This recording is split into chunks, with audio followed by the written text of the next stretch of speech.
The Mediterranean in the spring of 1941 was a theatre of desperate improvisation and grand strategic gambles.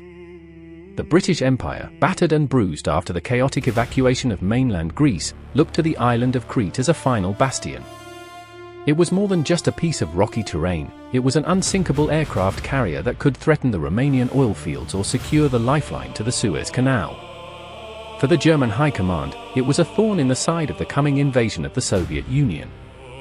Adolf Hitler was hesitant, his eyes already fixed on the vast plains of the east, but the Luftwaffe was hungry for a glory that only a revolutionary new form of warfare could provide.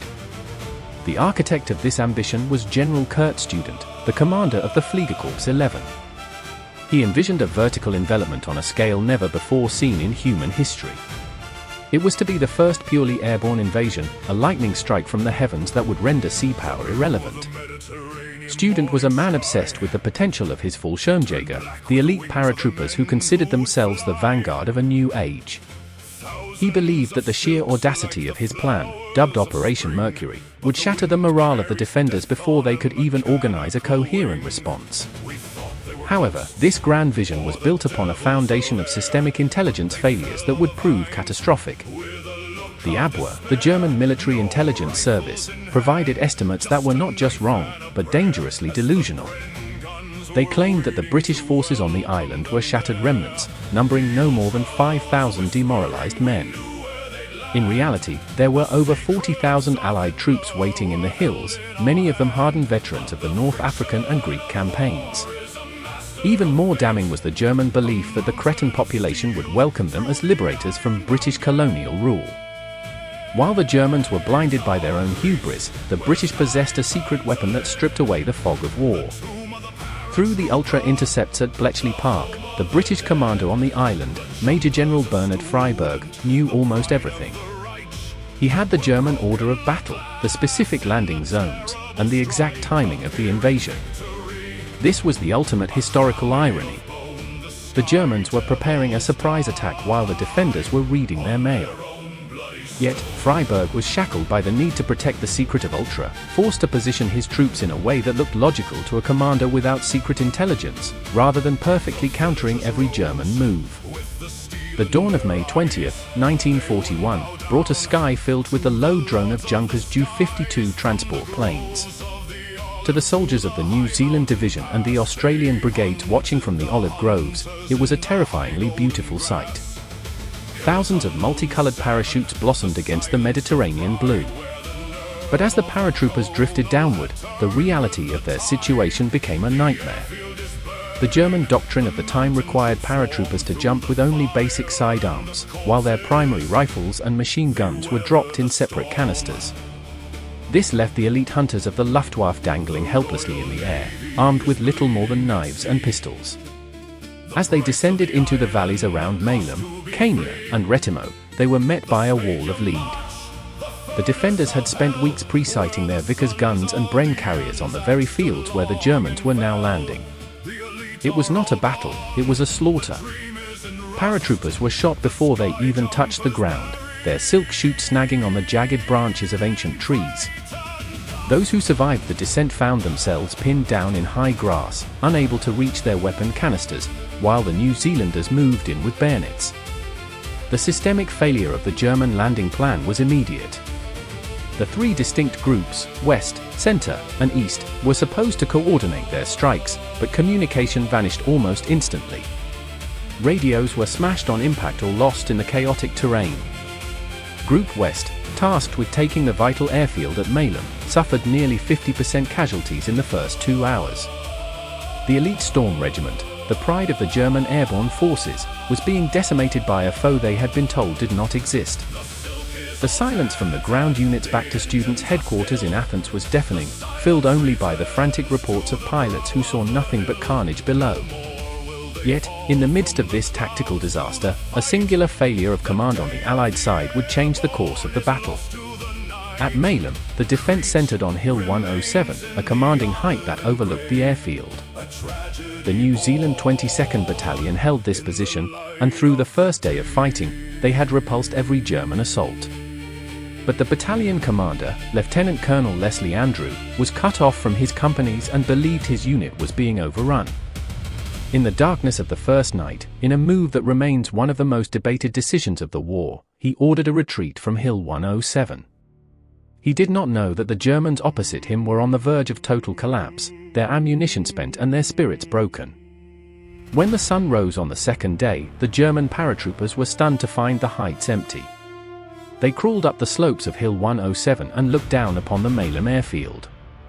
They now held the high ground. This was the turning point that no amount of intelligence could have predicted. It was a failure of nerve at the exact moment when the German gamble was failing, a crack in the Allied wall that Kurt Student would exploit with ruthless desperation. Student knew that Malem was his only hope. He began funneling in the 5th Mountain Division, despite the fact that the airfield was still under British artillery fire. The scene at Malem became a vision of hell. Transport planes attempted to land on a runway littered with the burning wreckage of previous waves. Pilots were told to land at any cost, often crashing into the craters or the corpses of their comrades just to get a handful of mountain troops onto the dirt. The Ju-52s, the iron workhorses of the Luftwaffe, were being sacrificed by the hundreds, but the bridgehead was slowly, agonizingly expanding. While the professional armies bled for the airfields, a different kind of war was erupting in the villages and mountain passes. The German intelligence had promised a friendly population, but they encountered a civilian resistance of such ferocity that it shocked the German command. Cretan men, women, and even children took up ancient rifles, kitchen knives, and clubs. They hunted the paratroopers who landed in their vineyards with a primal vengeance. This was not the civilized warfare the Germans expected, it was a total war of survival. The Cretan civilians became the unsung and tragic heroes of the defense. They provided the eyes and ears for the Allied troops, moving through the hills with a local knowledge the Germans could never master.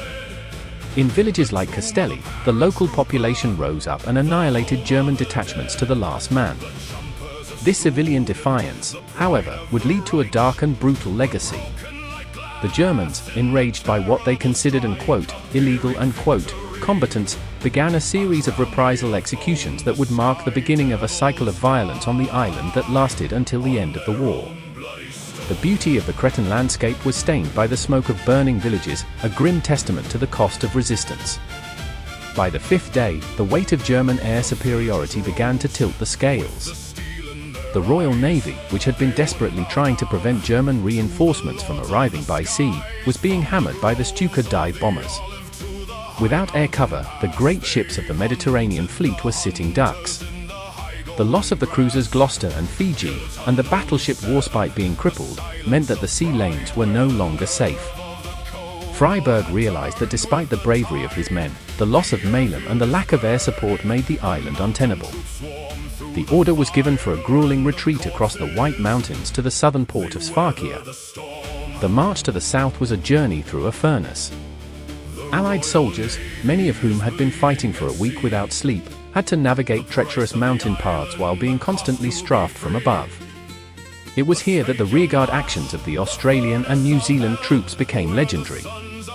They fought desperate holding actions at places like 42nd Street, where a terrifying bayonet charge by the Maori battalion momentarily shattered a German advance, buying precious hours for their comrades to reach the coast. The evacuation at Sfakia was a miniature Dunkirk, but with a much more tragic ending. While the Royal Navy managed to rescue nearly 18,000 men, thousands more were left behind as the final ships disappeared into the morning mist. Those remaining were forced into a bitter surrender, facing years of captivity. The Battle of Crete was over, but the victory for Germany was a hollow, skeletal thing. Kurt Student had won his island, but he had lost his army. The Fallschirmjäger had suffered such appalling losses that Hitler, horrified by the casualty lists, declared that the day of the paratrooper was over. They would never again be used in a major airborne operation. Historically, the Battle of Crete stands as a monument to the friction of war and the fragility of grand designs.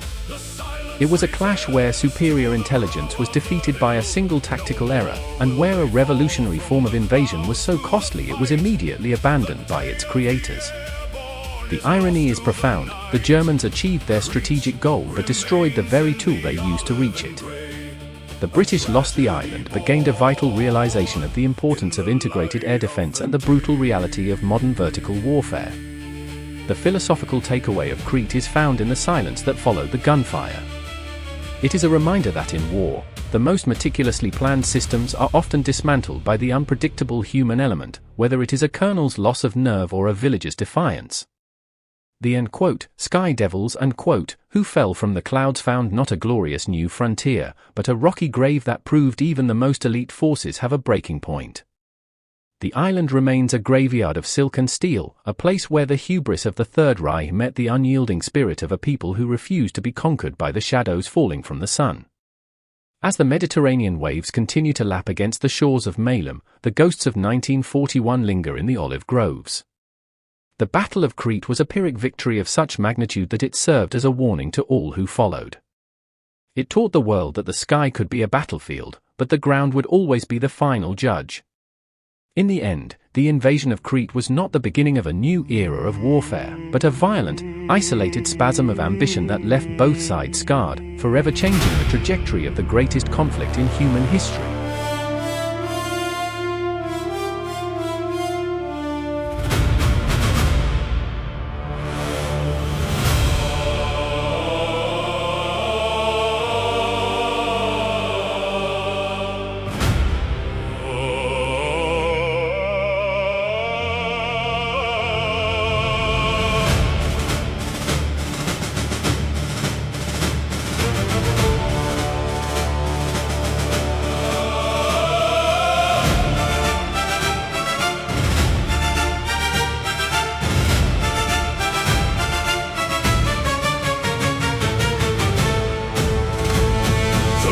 The Mediterranean morning sky turned black with the wings of the men who would fly. Thousands of silks like the flowers of spring, but the wind carries death on a mechanical wing. We thought they were ghosts or the devils of air, but they fell on the vines with a look of despair. No rifles in hand, just a knife and a prayer, as the Bren guns were waiting to welcome them there. The Ultra was whispering we knew where they'd land. The secrets of Hitler were held in our hand. But the friction of war is a master of fate, a mountain of steel through the iron-bound gate. Where the sky turned to lead, the tomb of the paratrooper, the home of the dead, the jumpers of student, the pride of the Reich, were broken like glass in the terrible strike. A Pyrrhic victory, a crown made of bone. The sky devils die on their own bloody stone.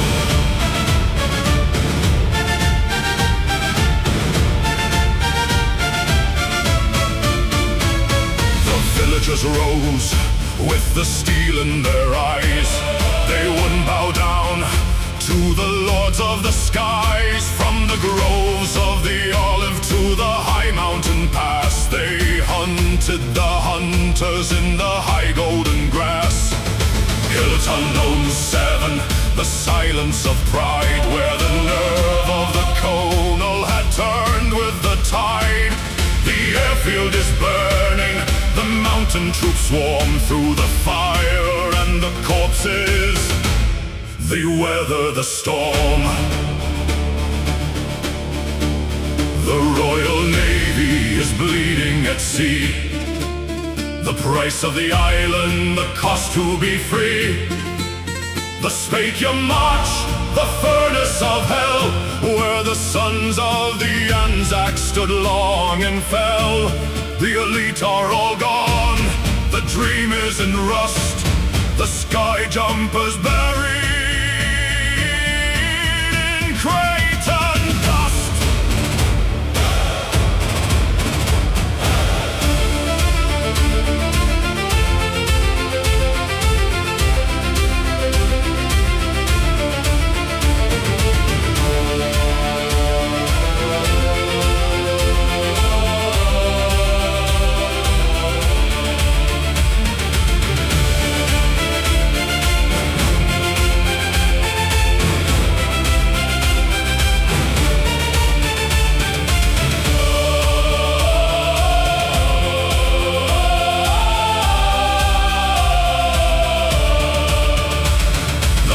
is all tattered, the engines are still.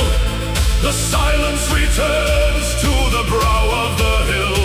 No more will they fall from the clouds to the fight. The day of the airborne is lost to the night. Crete remains in the olive and gray, a tragedy born in the light of the day.